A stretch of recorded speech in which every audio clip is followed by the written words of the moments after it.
Jamen, så har vi den første, vores to gæster her til aften.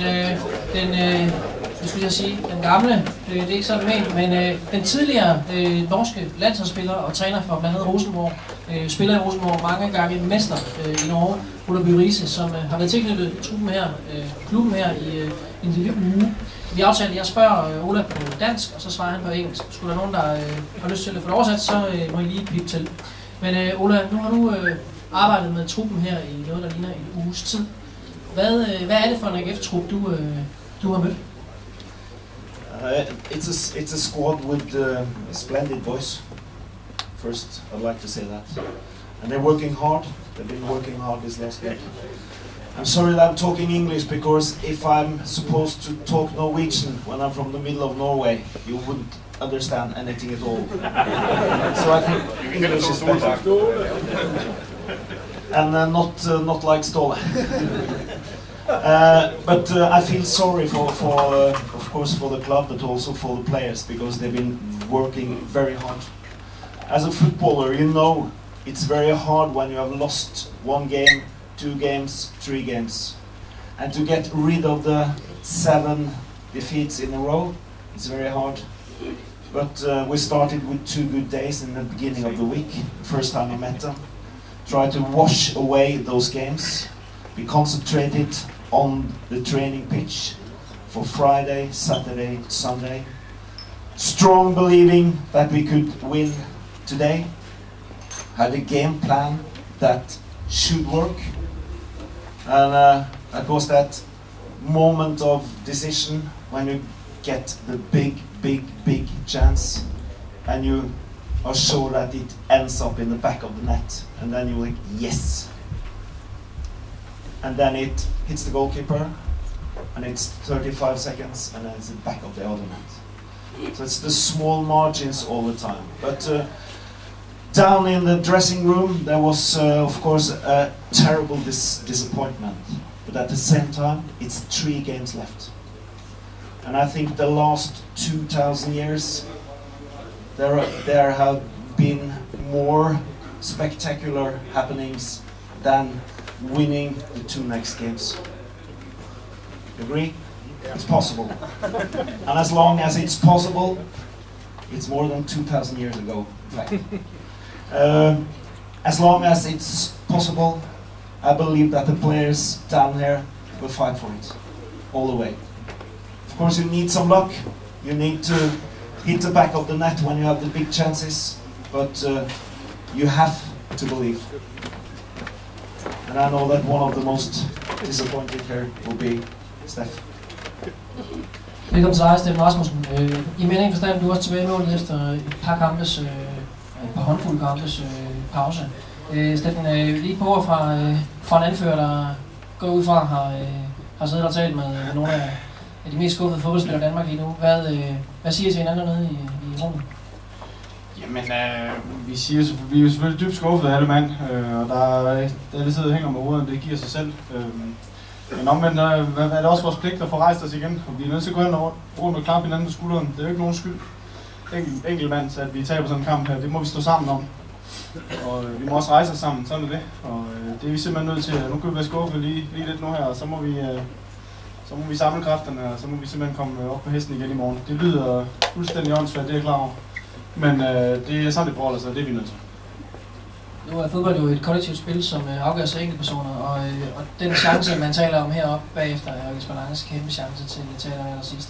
Hvordan kan I som holdkammerater hjælpe Jesper med at komme op på hesten igen? Det er jo uheldigvis ham, der om ikke får den, så i hvert fald sparker den over. Hvad fanden siger man til en mand, der mærker det pres? Jamen altså, der er jo ikke nogen. Jesper, han er ramt af det her. Og det er ekstremt synd for ham, men vi er nødt til at hjælpe ham videre. Og det er ham, der kommer til chancen, det må vi kigge på. Også han kunne også have sparket den ind. I første halvleg så har det også set anderledes ud, så har det været ham, vi har tiljublet. Sådan er det nogle gange, og Jesper ligger forrest. Jesper kommer frem til chancerne. Sådan er det. Lad os regne med, at han sparker den ind på torsdag. Ola, du har så meget rutine og har set fodboldspillere på alle mulige niveauer og i alle mulige aldre stå over for alle mulige udfordringer. Når du ser en kamp som i dag og skal være med til at motivere spillerne til at komme op på hesten igen og forsøge at få 3 point i næste kamp, hvad er det så konkret, du tager med fra den her kamp? Af positive aspekter som I kan bruge i forhold til næste kamp? I think it's a lot of positive things in between, but it's about that the small margins that sometimes win you games all the time, and you can't say that you're extremely skillful always, because it hits the post and go in. For the other side, it hits the post and go out. But you have to work on believing all the time, and you have to. The only thing you can't do is give up, because if some of the players hadn't did their best today, it would have been terrible. But everybody gave what they had, for the supporters, for the club, for everybody. But you have to keep on working. Of course, it's extremely hard, but you have to be strong in your head and just work on. And surely we're not favorites on Thursday, so that's one point at least. Steffen, jeg så en gammel årsdreng, Tommy Beckmann, sidde heroppe og få en kop kaffe med Søren Larsen i anden halvleg. Søren, han sad selvfølgelig og gav Tommy gode råd om at afslutte. Hvad bør Tommy Beckmann tage med herfra af positive ting for AGF? Hvad har han set i dag, som han med rette bør frygte, når I møder Sønderjysk om 2 måneder? Jamen, det ved jeg sgu ikke. Det giver jeg ikke spekulere så meget over. Nu møder vi Vestjylland næste gang. Jeg synes helt ærligt, der var positive ting at tage med. Altså, jeg synes, vi kommer ud med en god energi. Jeg synes, vi er der i duellerne. Jeg synes, vi er der i løbende. Og jamen altså, det er jo det, vi skal finde frem, hvis vi skal have nogen som helst mulighed for at klare os igennem det her. Og sådan er det. Om det er Tommy Beckmann, hvor fanden er det, jeg skulle egentlig glemme? I pisse dem som Beckmann. I forhold til dit ben, er du klar igen til næste kamp, eller har du en fornemmelse af, hvor din krop den er efter sådan en omgang her? Nej, det har jeg ikke fornemmelse af. Det ser jeg i morgen, men umiddelbart tror jeg, det er fint. Som alle nok kunne se, så trækker jeg ikke fuldstændig igennem på min målspark, men det var også fjollet, fordi vi havde lange år foran. Det var ikke sikkert, at han vandt den dueller, men så kunne vi sparke den efter Steffen i stedet for. Det passer for fint i dag. Så, men ellers synes jeg, det gik fint, og jeg havde en fin fornemmelse, og det var rart endelig at være tilbage igen. Det har været hårdt at sidde udenfor, så det var skønt. Så lad os nu regne med, at kroppen opfører sig ordentligt i morgen, og så kan jeg bare lige så stille på. Det er godt at have dig tilbage. Det var godt at se dig i klubben. Tak for indsatsen, de her. Vi var sød og sætte en autograf, inden I går ned, og vi andre ikke var sød at give dem en hånd.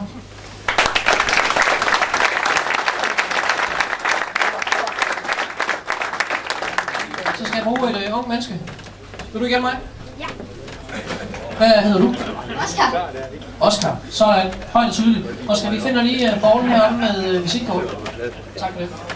Hvis du lukker øjnene og trækker en vinder af bolden. Sådan, ja. Kan du se, hvad han hedder? Eller hun hedder? Carsten Jacobsen. Ja. Carsten Jacobsen fra Bytømmeren. Giv ham en hånd.